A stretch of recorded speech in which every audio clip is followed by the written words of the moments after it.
So hello aspirant. तो कैसे हैं आप लोग? होप करता हूँ बढ़िया ही होंगे। So welcome to our YouTube channel gen Z aspirant. तो आज के वीडियो में हम बात करने वाले हैं आरआरबी टेक्नीशियन ग्रेड 3 में जो स्कैम एक्सपोज्ड हुआ है, यानी कि इसमें जो स्कैम यानी कि फ्रॉड जो हुआ है उसके बारे में आज डिस्कस करने वाले हैं। सो यहाँ पे दो तरीके के स्कैम हुए हैं। एक तो पोस्ट वेकेंट रह गई है और मतलब जितनी पोस्ट थी उतनी पोस्ट फिल अप नहीं हुई है, उतने कैंडिडेट्स डीवी के लिए नहीं बुलाए गए हैं, इसके लिए हाई कट ऑफ गई है। और कुछ पोस्ट जो है खाली रह गई है। एक तो ये स्कैम हुआ है और दूसरा स्कैम जो नॉर्मलाइजेशन का जो स्कोर था, यानी कि एक एक कैंडिडेट ऐसा था जिसके 50 समथिंग मार्क्स आए थे और उसके 43 मार्क्स नॉर्मलाइजेशन में बढ़ गए थे और उसका सिलेक्शन हो गया था। तो इसमें इस आज के वीडियो में डिस्कस करने वाले हैं दो तरीके के स्कैम के बारे में। एक तो जो वेकेंट पोस्ट रह गई वो, यानी कि जितनी वैकेंसी थी उतने कैंडिडेट्स डीवी मेडिकल के लिए नहीं बुलाए गए, और दूसरा जो वो कैंडिडेट के जो नॉर्मलाइजेशन मार्क्स बढ़ गए। सबसे पहले बात करते हैं हम वो जो कैंडिडेट था जिसका नॉर्मलाइजेशन में ज़्यादा मार्क्स बढ़ गए, 43 मार्क्स इंक्रीज़ हो गए। उसके बाद हम बात करने वाले हैं किस आरआरबी जोन में कितनी कितनी पोस्ट वेकेंट रह गई, यानी कि खाली रह गई हैं। तो पहले हम बात कर लें उस कैंडिडेट के बारे में। तो वो कैंडिडेट ये रहा, वो आरआरबी जो था उसका सिलीगुड़ी था और उसका एग्ज़ाम डेट 30 दिसंबर 2024 था। और टोटल 100 क्वेश्चन थे और इसने जो total number of question attempt किए थे वो 86 क्वेश्चन अटेम्प्ट किए थे। और 86 क्वेश्चन अटेम्प्ट करने में एक एक क्वेश्चन को इग्नोर किया गया था, यानी कि एक क्वेश्चन गलत था, और उसके 59 क्वेश्चन सही थे और उसमें से 27 इनकरेक्ट थे। और इसका जो रॉ स्कोर जो बना था वो 50 मार्क्स बना था, यानी परफेक्ट 50 मार्क्स। और प्रो रेटेड यानी आउट ऑफ 100 वो एक क्वेश्चन जो कैंसिल किया गया था उसका मार्क्स लेके 50.5050 बना था। और इसकी जो बात करें अब नॉर्मलाइजेशन स्कोर के बारे में, तो नॉर्मलाइजेशन इसका 43 मार्क्स जितना बढ़ गया, यानी कि इसका फाइनल मार्क्स जो हो गया वो 93.68421 हो गया। और इसकी जो परसेंटाइल स्कोर थी वो 100 परसेंटाइल थी, यानी कि इसके जो नॉर्मलाइजेशन में जो मार्क्स बढ़े वो 43 बढ़े, 43 प्लस बढ़े। इतना भी किसी का बढ़ सकता है क्या? एक तो स्कैम ये हुआ। और इसका जो 93 पे तो गारंटी है सिलेक्शन हो ही गया होगा। सो एक तो ये स्कैम हुआ, और दूसरा स्कैम जो पोस्ट वेकेंट रह गई, यानी कि जितनी वैकेंसी थी उतने कैंडिडेट्स को डीवी मेडिकल के लिए नहीं बुलाया गया और पोस्ट खाली रह गई, इसकी वजह से भी कट ऑफ हाई गया है। चलिए उसके बारे में डिस्कस करते हैं। तो फिर आ जाते हैं यहाँ पे। जैसा कि आप सब देख सकते हैं, ये आरआरबी अहमदाबाद में जो है सेलेक्टेड जो कैंडिडेट हुए, यानी कितने सिलेक्ट कैंडिडेट हुए, 918। लेकिन अहमदाबाद में जो वैकेंसी आई थी वो अहमदाबाद में 941 आई थी, यानी 941 वैकेंसी आई थी। और इसमें जो कैंडिडेट सिलेक्ट हुए वो सिर्फ 918 सिलेक्ट हुए। फिर बात करें आरआरबी अजमेर में, तो आरआरबी अजमेर में जो है 831 वैकेंसी थी टेक्नीशियन ग्रेड 3 की, 831 वैकेंसी थी। और जो कैंडिडेट सिलेक्ट हुए आरआरबी अजमेर में वो हुए 788, यानी इसमें भी कम कैंडिडेट सिलेक्ट हुए हैं। फिर बात करें हम आरआरबी बेंगलोर में 293 वैकेंसी थी। तो 293 वैकेंसी के अगेंस्ट जो है आरआरबी बेंगलोर में वो 256 ही कैंडिडेट सिलेक्ट हुए, यानी इसमें भी पोस्ट खाली रह गई, इसकी वजह से कट ऑफ हाई गया है। फिर बात करें आरआरबी भोपाल की, तो आरआरबी भोपाल में जो है 454 वैकेंसी थी, ठीक है। और 454 वैकेंसी पे जो आरआरबी भोपाल में है वो 444, यानी 10 पोस्ट के करीबन ये जो वैकेंसी थी वो खाली रह गई। फिर बात करें आरआरबी भुवनेश्वर में 154 वैकेंसी थी।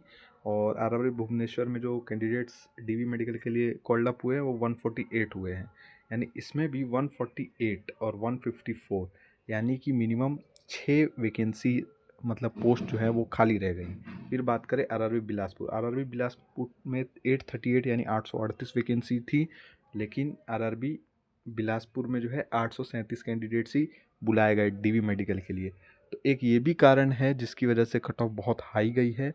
और ये भी एक तरीके का स्कैम हुआ है स्टूडेंट्स लोगों के साथ, यानी जो स्टूडेंट्स जो 0.5 या 0.1 मार्क्स से भी जो रह जा रहे हैं, अगर ये वैकेंसी जो खाली पोस्ट रह गई है उस पर भी अगर कॉल्ड अप मतलब कि कैंडिडेट सबको डीवी मेडिकल के लिए बुलाया जाता, तो जो कैंडिडेट जो 0.1 मार्क्स 0.5 मार्क्स या 1 मार्क्स से जो रह जा रहे हैं, शायद वो भी उनको भी एक मौका मिल जाता, यानी वो भी एक सिलेक्ट हो जाते।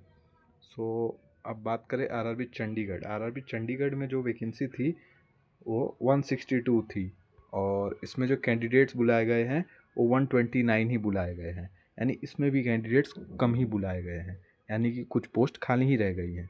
फिर बात करें आरआरबी चेन्नई। आरआरबी चेन्नई में सबसे ज़्यादा वैकेंसी थी 2668।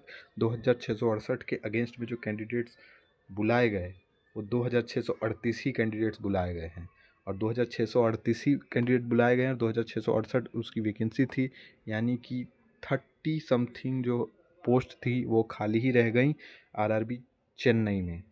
फिर बात करें आरआरबी गोरखपुर की, तो गोरखपुर में 360 वैकेंसी थी, और इसमें से 323 कैंडिडेट आरआरबी गोरखपुर में 323 कैंडिडेट्स को टीवी मेडिकल यानी इनका रिजल्ट हो गया, इनका सिलेक्शन हुआ है। फिर बात करें आरआरबी गुवाहाटी की। आरआरबी गुवाहाटी में 748 वैकेंसी थी, और 748 के अगेंस्ट में 746 कैंडिडेट्स को आरआरबी गुवाहाटी में 746 कैंडिडेट्स को बुलाया गया, यानी कि उनका जो नेम है वो रिज़ल्ट में आया, फाइनल रिज़ल्ट में।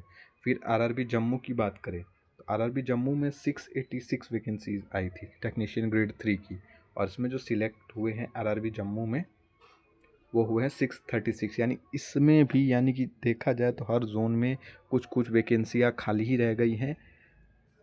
सो ये वैकेंसी तो अब फिल्ड नहीं होंगी इस साल, शायद हो सकता है ये वैकेंसी अगले साल जुड़ के आए, पर ऐसा नहीं करना चाहिए था। जितनी वैकेंसी दी है उतने वैकेंसी पूरे फिल करने चाहिए थे, उतने कैंडिडेट्स को डीवी और मेडिकल के लिए बुलाना चाहिए था, यानी कि उनको सिलेक्ट होना चाहिए था।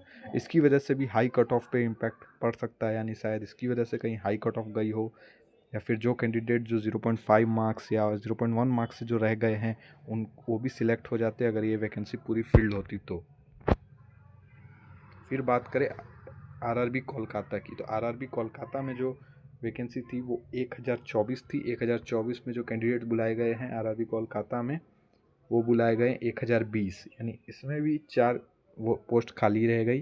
फिर बात करें आरआरबी मालदा में। आरआरबी मालदा में 258 वैकेंसी थी, और इसमें जो कैंडिडेट्स बुलाए गए हैं आरआरबी मालदा में वो 257 बुलाए गए हैं, यानी ये लगभग ये पूरी फील्ड हुई है, एक वैकेंसी बस खाली रह गई है। फिर बात करें आरआरबी मुंबई की। आरआरबी मुंबई में 1731 वैकेंसी थी। 1731 वैकेंसी में आरआरबी मुंबई में 1699 कैंडिडेट्स को बुलाया गया, यानी 1699 कैंडिडेट्स का रिजल्ट हुआ, यानी इसमें भी 32 वैकेंसीज खाली रह गए, यानी 32 स्टूडेंट्स कम सिलेक्ट हुए आरआरबी मुंबई में। फिर बात करें आरआरबी मुजफ्फरपुर। आरआरबी मुजफ्फरपुर में 105 सीट थी, और इसमें टोटल 105 कैंडिडेट्स फिल हुए, क्योंकि इसमें वैकेंसी बहुत कम थी इसके लिए शायद इसमें सारे कैंडिडेट्स फिल्ड हुए, लेकिन मैक्सिमम जोन में जो है जितनी वैकेंसी थी उतने कैंडिडेट सिलेक्ट नहीं हुए हैं, और पोस्ट खाली ही रह गई है, यानी वैकेंसी खाली रह गई है। फिर बात करें आरआरबी पटना में। आरआरबी पटना में 220 वैकेंसी थी, और कैंडिडेट्स जो सिलेक्ट हुए आरआरबी पटना में वो हुए हैं 219, यानी एक पोस्ट इसमें भी खाली रह गई। फिर बात करें प्रयागराज। प्रयागराज में जो थी पोस्ट 207 थी, और 207 के अगेंस्ट में प्रयागराज में 203 कैंडिडेट सिलेक्ट हुए हैं, जिसमें कि 4 पोस्टें खाली रह गई हैं। फिर बात करें आरआरबी रांची की। आरआरबी रांची में जो है वैकेंसी थी 321, और इसमें जो कैंडिडेट सिलेक्ट हुए हैं वो हुए हैं आरआरबी रांची में 320, यानी इसमें एक पोस्ट खाली रह गई। फिर बात करें आरआरबी सिकंदराबाद। सिकंदराबाद में जो कैंडिडेट सिलेक्ट हुए हैं वो 860, और इसमें टोटल वैकेंसी थी 883, यानी कि इसमें भी 33 पोस्ट खाली रह गई। फिर बात करें आरआरबी सिल्लीगुड़ी। सिल्लीगुड़ी में 73 वैकेंसी थी, और इसमें 66 कैंडिडेट्स को ही बुलाया गया, यानी कि 66 कैंडिडेट ही इसमें सिलेक्ट हुए हैं 73 वैकेंसी के अगेंस्ट, यानी कि इसमें 7 वैकेंसी जो है थी वो खाली रह गई, यानी 7 स्टूडेंट्स कम सिलेक्ट हुए। फिर लास्ट बात करें आरआरबी थिरुवनंतपुरम। थिरुवनंतपुरम में जो है 238 कैंडिडेट्स जो हैं वो सिलेक्ट हुए हैं, लेकिन इसमें जो वैकेंसी थी वो 248 थी, यानी इसमें भी कैंडिडेट्स कम सिलेक्ट हुए हैं। हर जोन में देखा जाए तो लगभग कैंडिडेट्स कम सिलेक्ट हुए हैं, यानी कम रिज़ल्ट हुआ है, एंड जितनी वैकेंसी थी उतने स्टूडेंट्स का रिज़ल्ट नहीं हुआ, और वैकेंसीज यानी पोस्ट जो हैं वो वैकेंट रह गई, यानी कि खाली रह गई। सो ये भी एक तरीके से रेलवे की तरफ से स्टूडेंट्स के साथ स्कैम हुआ है, और ये तो मेन स्कैम है। और एक स्टूडेंट का तो 43 मार्क्स नॉर्मलाइजेशन में बढ़ गया, ये तो सबसे बड़ा स्कैम है। ये तो सामने से दिख रहा है कि 43 मार्क्स बढ़ गया है, और रेलवे ने इसके खिलाफ कोई भी कार्यवाही नहीं की है अभी तक। और दूसरा जो स्कैम है जिसमें पोस्ट खाली रह गई हैं, ये भी रेलवे ने स्टूडेंट्स के साथ गलत किया है। सो इस वैकेंसी को अब तो रिज़ल्ट रिवाइज नहीं हो सकता, यानी कि फिर से अब तो कट ऑफ वापस से नहीं बनाई जा सकती, ये जो खाली पोस्ट रह गई हैं इसको फिल करने के लिए। सो ये शायद पोस्ट अगली बार, अगली वैकेंसी में जो 2025 में जो वैकेंसी आने वाली हैं, सो उसमें ये वैकेंसी प्लस करके आ जाए। लेकिन ऐसा, ये एक तो गलत है स्टूडेंट्स लोगों के साथ कि जो वैकेंसी, जो जितनी वैकेंसी आई थी उतने कैंडिडेट्स तो सिलेक्ट करने ही चाहिए थे। सो जो स्टूडेंट्स 0.5 मार्क्स या 0.1 मार्क्स से जो रह गए, 0.1, 0.2 या 0.5 मार्क्स से जो रह गए, उनका भी सिलेक्शन हो जाता। सो ये भी एक फैक्टर है जो हाई कट ऑफ जिससे गई है। सो ये बहुत ही गलत हुआ स्टूडेंट्स लोगों के साथ रेलवे के द्वारा। सो आज की वीडियो हम यहीं पे ख़त्म करते हैं, क्योंकि वीडियो बहुत लंबी बन गई है। सो ऐसे ही हमारे चैनल को सपोर्ट करिए, वीडियो को लाइक करिए, और चैनल को अपने फ्रेंड्स के साथ शेयर करिए एंड सब्सक्राइब करिए। Thank you.